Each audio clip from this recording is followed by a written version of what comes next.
Chinese President Xi Jinping, during his speech, talked a lot about building infrastructure and also about the future of the world. It seems that is part of your job. Certainly it's very much relevant to us. President Xi Jinping's speech is really inspiring. I think the audience were blown away. And what is most important for me and for Asian Infrastructure Investment Bank is that he highlighted multilateralism. And he highlighted the importance of the shared responsibility. So we need to promote sustained growth and economic and social progress through infrastructure investment and connectivity.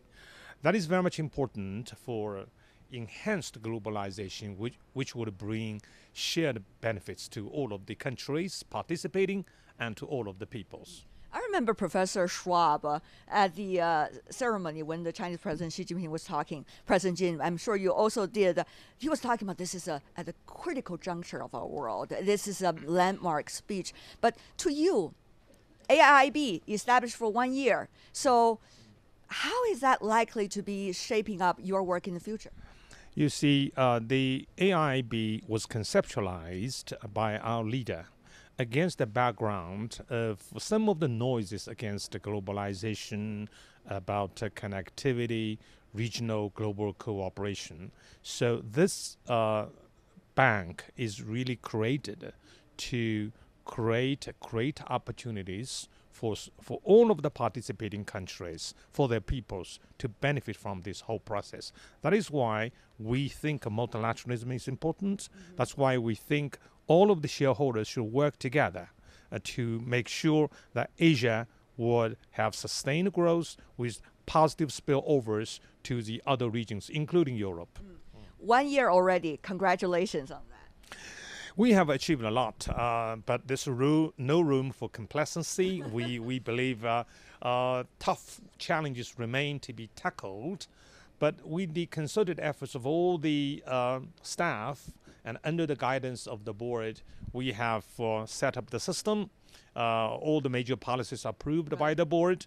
So we have a system, we have recruited the professionals of the highest caliber from across the world, and these people have worked very hard to prepare a lending program approved by the board worth $1.73 billion US. 9 projects covering 6 or 7 countries. Yeah. I certainly see the pride in your eyes when you're talking about your work and the AIIB, but I mean, from one idea into a real project. That's really a great transformation we are talking about here. One of the things, President Jin, most important is that the projects you're investing, some of them are in the countries that might have crisis, might have political disability. So how could it be economically viable, first of all? And how, secondly, how can it be green development? We are not going back to the old stage of development anymore.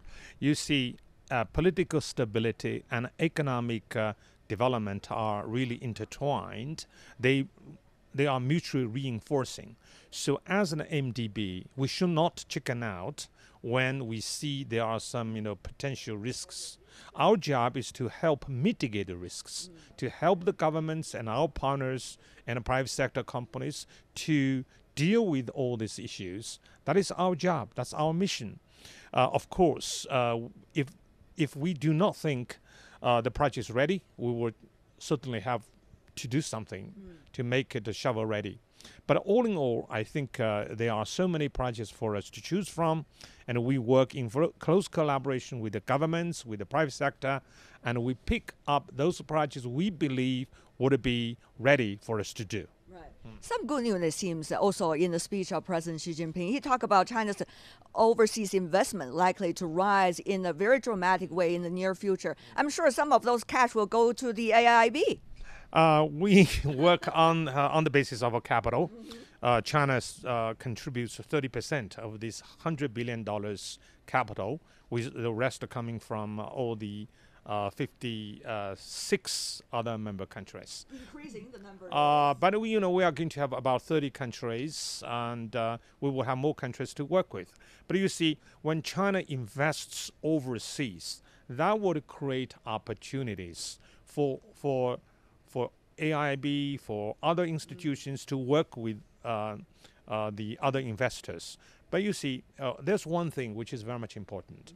Some of these countries would like to promote environmental protection, social progress, education, this kind of thing. When we step in, we support infrastructure. That will help the government to take out some of the resources to do something in the social sector.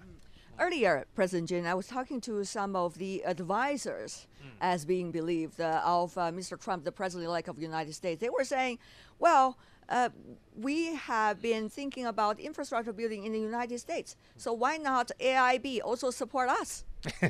That's something you need to check our articles agreement. The articles agreement of the AIB indicates our bank will invest in infrastructure and other productive sectors in the developing member countries of the bank. Developing countries only. That's right. That's right. All right. But on the other hand, the people are talking about President-elect Trump. He's thinking about building infrastructure in the United States. Yeah, the cash is a big problem. So do you think after developing infrastructure projects around the world with 1 year already, any advice or any suggestions to share with him? I would be humble enough not to offer any advice to any governments. I think it is true in the developed countries, they also a backdrop of infrastructure projects, either to be built anew or to be upgraded. But you see, when we invest in infrastructure in the borrowing countries, who are developing countries, that would create huge opportunities for the businesses